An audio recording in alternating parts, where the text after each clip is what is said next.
많은 분들께서 이런 고민들은 한 번씩 해보셨을 것 같은데, 누군가 다 한 번쯤은 사람들 간의 관계가 힘들었었던 적들이 있으셨을 것 같아요. 학생들은 친구들 간의 교우관계, 직장인들은 직장 내 사람들과의 관계, 자영업자나 프리랜서들 같은 경우에는 고객과의 관계 등등, 세상에서 발생하는 모든 문제가 사실은 사람이라는 대명사를 관통하기 때문에 본인의 나이가 어떻든 하는 일이 어떤 것이든지 간에 발생하는 문제는 대부분 다 사람 때문입니다. 사업이나 때로는 일을 하면도 사람들과의 관계는 굉장히 중요합니다. 고객과의 관계, 거래처와의 관계, 동료들 간의 관계, 기타 등등. 그래서 오늘은 사람들과의 관계를 굉장히 원활하게 풀면서 남의 눈치를 보지 않고 관계에서 주도권을 가지고 올 수 있는 방법을 설명드리려고 합니다. 오늘은 기업을 운영하는 사람들부터 일반인들까지 많은 도움이 될 수 있는 영상이니까 꼭 끝까지 시청해 주시길 바라겠습니다. 일반적으로 사람들은 각자의 시야와 생각을 가지고 인생을 살아갑니다. 학습되어진 시야와 생각은 본인 자체의 고유한 경험에서부터 비롯이 됩니다. 타인이나 기존 사회에 퍼져 있는 여러 가지 정보들을 학습을 통해서 우리가 그 정보를 배워나가고 그 지식을 경험함으로써 스스로 체화하여 하나의 사고 방식을 형성합니다. 아마 이런 얘기들 많이들 들어도 보고 해보기도 하셨을 텐데, 내가 하는 말 이해했어? 진짜 답답하네. 네가 잘못 생각한 거야. 이런 류의 얘기들 많이들 해보셨을 것 같은데, 이게 잘못됐다기보다 각자의 사고 체계에서 타인을 바라보기 때문에 각자의 시야와 생각에서는 해당 내용이 전부 다 사실은 맞는 얘기입니다. 반대로 받아들이는 입장에서도 해당 내용을 이해를 하지 못한다면 그 사람의 인생관 또 틀린 얘기는 아닙니다. 비록 모든 인간들은 이런 과정들을 통해서 내가 상대방에게 맞춰지기도 하고 상대방이 나에게 맞춰지기도 하는 과정들을 겪으면서 때로는 퇴보하기도 하고 때로는 성장하기도 하는 다양한 상호작용들이 있습니다. 그래서 우리가 한번 해볼 얘기들은 뭐냐면, 우리가 살아가면서 사람들과의 관계를 원활하게 풀면서 남의 눈치를 보지 않고 대화에 또는 내 삶의 주도권을 가지고 오는 방법에 대해서 알아볼 겁니다만, 어떻게 해야 이 방법을 잘 활용해서 우리가 원하는 목표를 이룰 수 있을까요?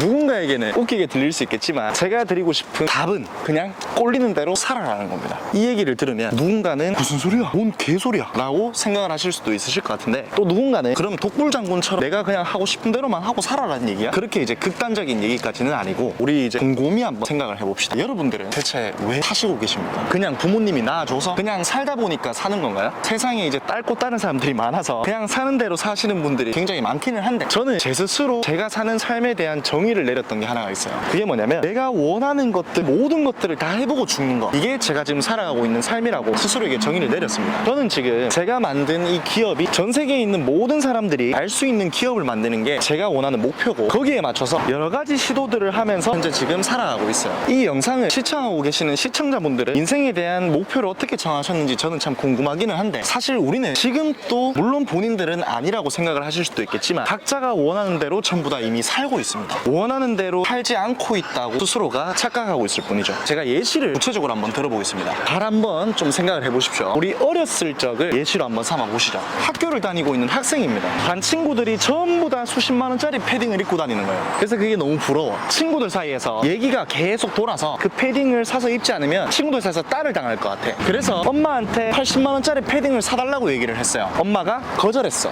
결국에 딸을 당했어. 그리고 엄마를 평생을 원망하고 살아간다고요. 좀 극단적인 예시기는 한데, 패딩 하나 때문에 평생 엄마를 원망하고 살아간다는 건, 대부분의 사람들은 그런 일들이 발생을 하면 어떻게 생각을 하느냐, 그 문제에 집중해서 그 문제만 바라봅니다. 머릿속에 인과관계를 이런 식으로 그립니다. 패딩을 입고 다니는 게 부러웠고, 그래서 그 패딩을 안 입으면 딸을 당할 것 같다. 그래서 엄마에게 사달라고 했다. 엄마가 사주지 않았다. 그래서 나는 딸을 당했다. 이 모든 거는 엄마가 패딩을 사주지 않았기 때문이다. 내가 원하는 대로 이루어지지 않았다. 그러므로 나는 내가 원하는 대로 내 인생을 살지 못한다. 못하고 있다. 이렇게 생각을 한다고요. 이 과정이 이미 여러분들이 원하는 대로 살고 있는 삶을 살고 계시다면 이게 무슨 말이야? 하실 수도 분명히 있을 것 같은데, 첫 번째, 패딩을 구입하기 위해서 저녁에 알바를 하거나 돈을 벌 수 있는 수단을 찾을 수도 있었다. 두 번째, 내가 알고 있는 시야가 상당히 부족했다. 예를 들어 엄마에게 사달라고 한다 하더라도 여러 가지 조건들을 엄마와 협의하여 구입을 할 수 있는 창구를 훨씬 넓힐 수도 있었다. 예를 들어 성적을 얼마만큼 올릴 테니까 사달라고 한다든지 분명히 조건부로 협의할 수 있었을 겁니다.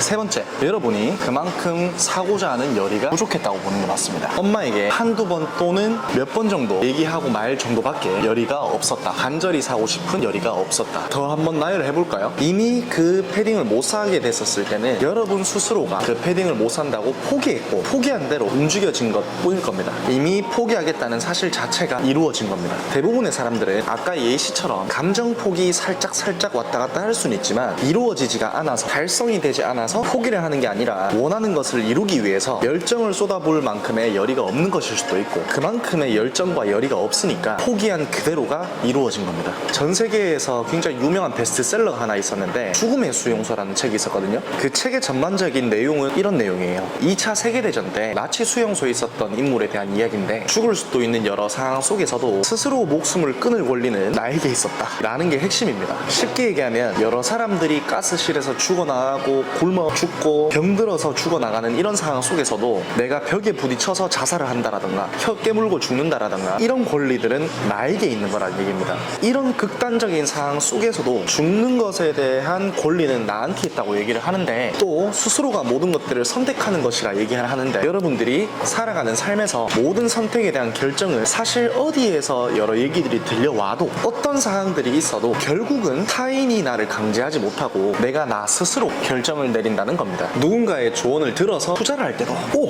괜찮네 생각했던 거는 바로 나고 그 회사가 마음에 안 들어도 다니고 있는 것도 나도 모르게 다 내가 선택한 거라는 겁니다. 사실 모두가 다들 원하는 삶을 살고 있는 겁니다. 모든 선택에 대한 책임은 나에게 있고 모든 권리도 현재 일어나는 삶도 사실 모든 책임은 나에게 있습니다. 강조하고 싶은 건 뭐냐면 나는 나만의 주관을 확실하게 가져야 된다는 겁니다. 제발 우물쭈물 좀 하지 말고 좀 아직 뭐 인생을 논의하기에는 젊은 나이기는 하지만 인생이란 걸 살아보니까 나의 확실한 주관과 나의 바람을 가지고 그에 맞는 사람들이 나를 찾아오는 거고 내가 나와 맞는 사람들을 찾아가는 여정입니다. 맞지 않는 사람들과 억지로 어울려서 눈치 봐가면서 살아가는 게 인생이 아닙니다. 자, 생각을 한번 해보죠. 내가 만약에 음식점을 하고 있으면 확실한 나만의 노하우와 나만의 비기, 나만의 장점을 상품에 녹여내려고 최선을 다해야 되고 거기에 감동하는 사람들이 소위 단골이 되는 거고 나만의 장점과 비기가 최다수의 사람들에게 많이 인정이 된다면 그 집은 맛집이 되는 겁니다. 기업체에 들어가서 일을 하게 된다면 내가 대가를 받고 일을 하는 거기 때문에 나의 생각과 가치관을 그 회사의 대표와 임원들에게 맞추어야 할 것이고 만일에 내가 확고한 주관이 있는데 그 회사의 가치관과 다르다면 고민할 것 없이 바로 퇴사하고 내 가치관과 맞는 회사를 찾기 위해서 탐색을 하면 되는 거고 친구도 내 가치관과 맞지 않는 친구가 있다면 친구를 욕하고 뭐 험담하고 할 필요 없이 그냥 나랑 맞지 않는가 보다 생각하고 연락 안 하면 되는 거고 알고 보면 인생은 정말 쉽고 단순합니다. 얘기하고 싶은 핵심은 뭐냐면 확실한 본인의 주관과 가치관을 형성해야 된다는 거고 그 생각이 굉장히 합리적이고 괜찮다면 그 주관을 명확히 가지고 내가 그냥 원하는 대로 쪼대로 살아가면 된다는 겁니다. 진짜 쪼대로 원하는 대로 살아가라는 얘기를 진짜 해주고 싶습니다.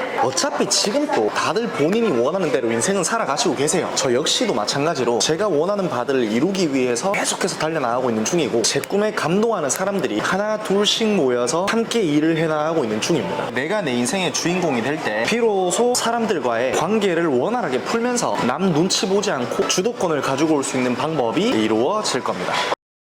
이번에 시리즈 영상을 만들면서 돈, 마케팅, 워라밸은 버리고 열심히 일을 해야 된다. SNS 마케팅. 그리고 오늘 기본적인 마음가짐에 대해 얘기를 했는데 앞으로도 여러 가지 경영에 필요한 내용들을 업로드하면서 제가 말씀드린 내용들을 실질적으로 실현해 나가는 모습을 브이로그식으로 보여드리려고 합니다. 제가 하고 있는 사업부 중에 하나인 배달대행 사업부가 최근에 여러 가지 사회적인 이슈들 때문에 전반적인 물동량과 매출이 자꾸 줄어들고 있는 실정입니다. 이에 기업을 어떻게 키워나가는지 이때까지 영상에서 말씀드렸던 내용들을 기반으로 실질적으로 실현해 나가면서 구독자분들께 보여드리고 하나하나 실현되는 과정들을 보여드리면서 도움을 드리고자 합니다. 많은 관심 부탁드립니다.